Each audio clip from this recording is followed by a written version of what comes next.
Je m'appelle Mohamed Sanogo Yérégnan. Je suis d'origine ivoirienne, mais j'ai la double nationalité française ivoirienne parce que je suis né en France et je suis né de père et de mère ivoiriens. Donc je jouis de la double nationalité. J'ai rencontré Jésus, j'ai donné ma vie au Seigneur Jésus en 1988. Déjà depuis 1987, je manifestais un certain intérêt pour l'évangile et je voudrais vous conter un peu comment cela s'est passé. Aujourd'hui, je suis pasteur, je prêche la parole de Dieu un peu partout dans le monde où le Seigneur m'envoie. Mais comme mon nom et mon prénom peuvent l'indiquer, Mohamed, c'est un nom très souvent, donc c'est un nom musulman. Je suis donc d'origine musulmane. Mon père est musulman, ma mère était catholique et à son mariage, elle a opté pour la religion musulmane. Mes parents sont des personnes très pieuses. Très tôt, mon père nous éduquait, nous formait dans les voies de l'islam, dans les voies de Dieu. Mon père était un homme très spirituel, qui aspire beaucoup aux choses spirituelles. Notre maison était remplie de bouquins de tous ordres spirituels. Et très tôt, ça a attiré mon attention. Je crois que cet amour du spirituel que mon père avait, il me l'a communiqué. J'avais cette soif de connaître, de comprendre les choses de Dieu. Donc j'ai grandi, j'ai évolué dans cet environnement. Il m'a aussi inscrit assez jeune à une école coranique. J'ai donc appris très tôt à prier musulman, à faire les prières, à réciter les sourates. Voilà, j'étais un musulman, je dirais, assez moyen. Voilà, je suis pas un érudit musulman. Et dans cet environnement-là, donc divin, de prière, d'islam, tout ça, je vais vivre une vie quand même loin de Dieu. Très tôt, je vais rentrer un peu dans la débauche, l'impudicité, les filles, la tricherie, des choses comme ça. Mais je sentais profondément que c'était pas ma vie. Je vais être inscrit par mes parents à partir du secondaire dans un collège protestant. C'était le meilleur établissement à cette époque dans la ville de Daloa où nous étions. Mon père était directeur d'une société d'État. Je vais être mis dans cette école, et c'est là que je serai confronté véritablement la première fois avec l'évangile de Jésus dans cette école protestante, parce qu'on y avait des cours bibliques. C'était mon premier contact avec la parole, la Bible. On avait une Bible à la maison, parce que mon père, je vous dis, comme il est très spirituel, il avait toutes sortes de livres, et à partir de là, je vais commencer à m'intéresser à lire la Bible. Et dès cet instant, je vais commencer à découvrir les différences qu'il y avait entre le christianisme et entre le Coran, entre l'islam. Mais bon, ça ne va pas me toucher plus que cela. Voilà. Et je vais continuer cette vie mi-spirituelle, mi dans le monde, débauche, tout ça, jusqu'à ce qu'une période... pendant les vacances, mon père nous fasse partir, ma mère aussi nous fasse partir en vacances chez mon oncle. Je vous ai dit que ma mère était d'origine catholique. Sa sœur était restée chrétienne, elle est même devenue, je dirais, évangélique. Et on est même arrivé, je suis donc arrivé en vacances dans une famille chrétienne. Et dans cette famille-là, je vais être encore en contact avec l'évangile de Jésus. Et là, ma curiosité par rapport aux choses spirituelles va m'amener à poser des questions à un monsieur qui s'appelle, je crois, Agostino, et aussi à mon oncle, monsieur Touré. On a commencé à discuter de tout. Et là, je vais comprendre des choses qui vont attirer mon attention. Ils vont me dire que Jésus est fils de Dieu et que Dieu l'a donné pour qu'il meure à la croix pour nos péchés. Ces deux affirmations étaient contraires à ma foi islamique. Pour moi, l'islam comme le christianisme menait à Dieu. C'était des voies différentes pour parler du même Dieu. Donc, qu'un musulman reste musulman et un chrétien de naissance devait rester chrétien. Donc, je croyais dans le Coran pour les musulmans et je croyais dans la Bible pour les chrétiens. Et c'est dans cette atmosphère donc, que je me suis rendu compte que ces deux livres que je considérais saints, des révélations de Dieu pour les religions respectives, je me rends compte que ces livres disaient des choses contradictoires. Dans le Coran, on comprend que Dieu ne peut pas avoir d'enfant, il ne peut pas avoir de fils, parce qu'il n'a pas été enfanté, il ne peut lui-même enfanter. Et le Coran fait savoir que Jésus-Christ n'a pas été crucifié, il a simplement été enlevé vers le ciel. La Bible dit justement que Dieu a résolu le problème de l'humanité, qui était le péché qui séparait les hommes de Dieu, en donnant une partie de lui-même, qu'on appelle donc son Fils. Et Jésus est sorti de Dieu, engendré par Dieu. Il fallait enlever le péché des humains, enlever la tâche qui était sur eux, et Dieu a pris une forme humaine au travers de Jésus pour pouvoir porter le péché et mourir pour cela à la croix. Donc le fait qu'il soit sorti de Dieu, venu de Dieu, Fils de Dieu, lui donnait cette capacité. Mais après cela, il a été crucifié. J'ai donc compris que la foi chrétienne était basée sur ce fait-là. Ce n'était pas les rites, les pratiques. Au niveau des rites et des pratiques, les deux religions semblaient similaires. Vous avez à peu près les mêmes commandements qu'on retrouve dans le Coran comme dans la Bible. En tout cas, les commandements principaux se retrouvent partout. Sauf que la Bible arrivait à le fait qu'aucun homme n'est juste, aucun homme ne peut prétendre s'approcher de Dieu, connaître Dieu, aller au ciel à cause du péché qui est en lui. Et Jésus-Christ était justement venu ôter ce péché. Si vous enlevez la divinité de Jésus et si vous enlevez la croix de Jésus, c'est comme si tout le message de la Bible était faussé.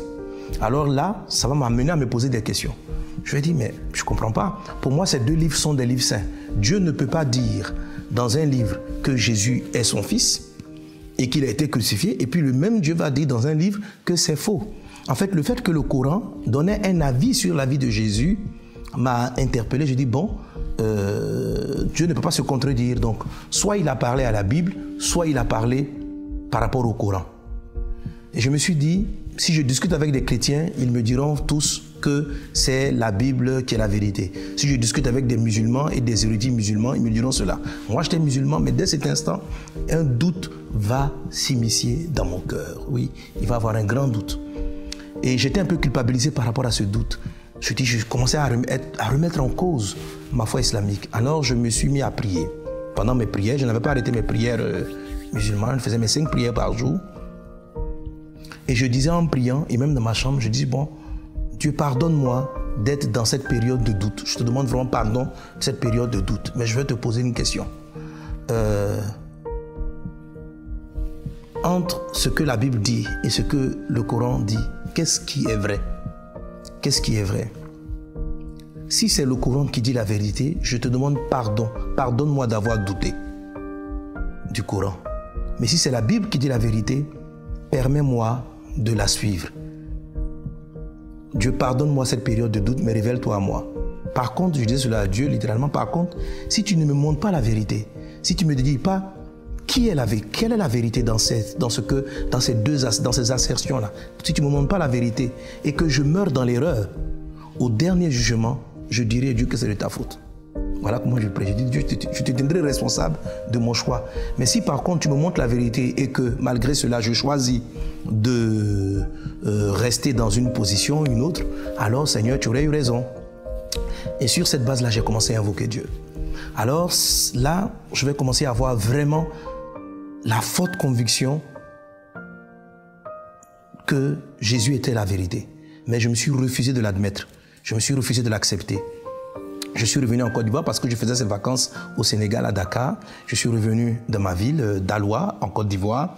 Et là, un jour, je rencontrais une fille. Je vous ai dit que j'aimais draguer les filles, j'aimais tout ça. Je rencontre une fille à qui je faisais des avances qui refusait constamment parce qu'elle avait donné sa vie à Jésus. Elle était chrétienne. Et celle-là m'a invité au culte, m'a invité à l'église. Je dis, bon, ok, je vais aller avec elle. Et puis, au retour, je vais continuer à lui dire ce que je pense d'elle. Voilà.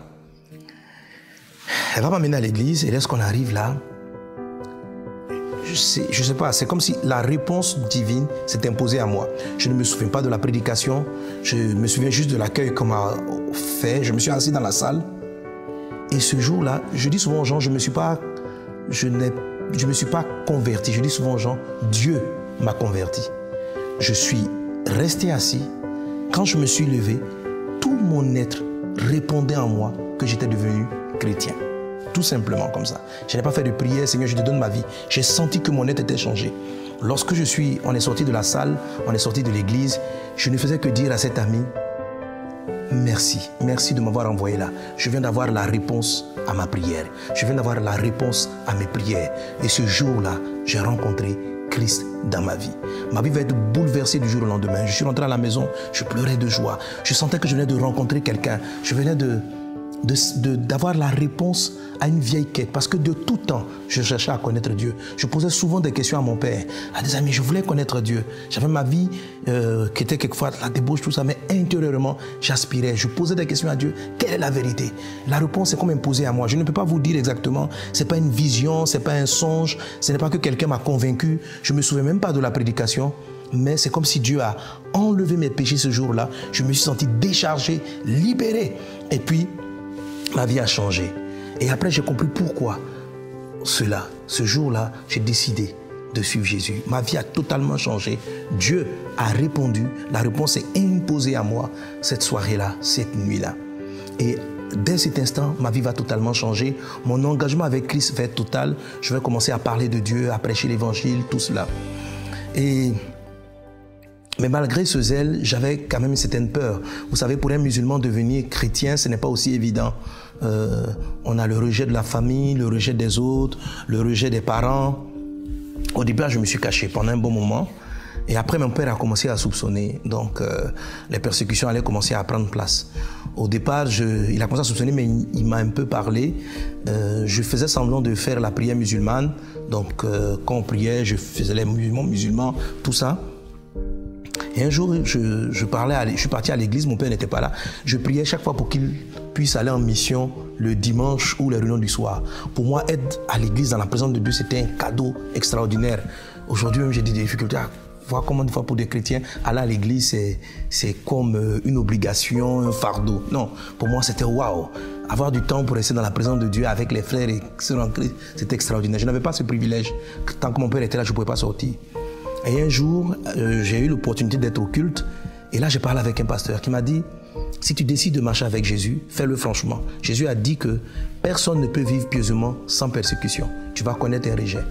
Ce jour-là, ça a été très pénible pour moi. C'était très pénible. Il fallait que je prenne la décision d'arrêter de faire semblant de prier. Parce que pendant que je faisais les prières islamiques, j'invoquais Jésus dans mon cœur. Mais il m'a dit, tu ne peux pas vivre comme ça. C'est comme de l'hypocrisie. Je savais que je faisais ces formes de prière-là pendant un temps. Dieu l'avait permis pour que ma foi puisse s'affermir. Mais là, il fallait que je prenne une décision. Et un jour, je l'ai donc dit à mes parents, je ne suis pas venu, on était en pleine période de Ramadan, pleine période donc de carême musulman. Et là, systématiquement, on priait. Mon père était comme un imam. Il y avait du monde qui venait chez nous à la maison pour la prière. Et je ne suis pas venu à la prière un soir, 2 soirs. Et mon père, je suis arrivé un temps, je suis rentré dans la chambre, je me suis enfermé pour ne pas être à la prière. Et il m'a surpris à la fin de la prière. Il m'a dit, ah bon, tu as décidé de ne plus prier? Je n'ai pas répondu. Après cela, les choses vont s'enchaîner. Je vais continuer à évangéliser. Je vais même... Mon père n'a pas été violent comme beaucoup d'autres de musulmans. Mon père était un intellectuel. C'était un intellectuel, pardon. Il vit toujours assez ouvert, en fait. Donc, il a pris mal avec ma mère, mais ils ont tout de même toléré au départ. Ma mère... Donc, à un moment donné, je crois que j'ai parlé de Dieu à un autre musulman qui s'est converti, qui lui a été chassé. Là, mon père s'est vraiment mis en colère et on m'a chassé de la maison, moi aussi. J'ai passé quelques nuits à la Belle Étoile. Je priais, j'invoquais le Seigneur. Plus tard, mes parents vont intervenir, des amis de mon père vont intervenir. Je vais repartir à la maison. Et tout cela va forger ma foi, mon amour pour le Seigneur. Et une nuit, j'aime tellement mes parents, j'ai passé une nuit entière à invoquer le Seigneur pour leur salut, pour que Dieu leur ouvre les yeux. Parce qu'en tant Dieu m'a accordé beaucoup de révélations, de voir beaucoup de choses. J'ai prié et le Seigneur m'a fait une promesse ce jour-là. Il m'a dit, mon fils, tes parents seront sauvés. Je lui ai dit, quand? Il m'a dit, sois patient. Et c'est une prière depuis 1989, je crois, 90. J'ai donné ma vie à Jésus en 1988. Et après moi, mon petit frère aujourd'hui est pasteur avec moi. Plusieurs membres de ma famille ont commencé à suivre Jésus. Donc la promesse du Seigneur est en train de s'accomplir. Jésus est le chemin, la vérité et la vie. Il a changé ma vie. Il m'a délivré du péché. Il m'a donné la force d'abandonner l'impudicité, le mensonge, la tricherie. Vous savez, lorsqu'on dit que Jésus vient effacer les péchés, c'est extraordinaire, c'est vrai. Vous êtes libérés de toute culpabilité et Christ vous donne la capacité de ne plus recommencer. Vous savez, il ne s'agit pas seulement d'avoir des règles et des lois, ne prends pas, ne touche pas. Et puis le corps le fait. Vous savez, beaucoup ont dit, mais je n'étais pas peut-être un peu musulman. Mais dites-moi, il y a combien qui sont en train de m'écouter, qui pratiquent assidûment l'islam, qui respectent les principes et qui respectent la loi? Non, il vous faut une force, une grâce particulière, celle qu'on trouve en Jésus-Christ. Et je l'ai rencontré, et ce Jésus, dès que je l'ai connu, j'ai eu la sensation que j'étais appelé à le servir, que j'étais appelé à prêcher la parole de Dieu. Et j'ai commencé à évangéliser, à parler de Dieu autour de moi depuis tout le temps. Pour moi, être un serviteur de Dieu à temps plein, c'est pratiquement inné. Ma vie appartenait depuis toujours à Dieu. Je suis venu vers ce à quoi il m'appartient. J'invite ceux qui m'entendent et ceux qui m'écoutent à faire le choix de suivre Jésus. En lui, il y a la paix. Je suis tellement heureux depuis que je l'ai rencontré. J'ai tellement de paix. J'ai été délivré des maladies, des maux, quand j'ai rencontré le Seigneur Jésus. Vraiment que Dieu vous bénisse et j'espère que ceux qui m'entendent feront le choix de marcher avec Dieu et de servir Jésus. À bientôt.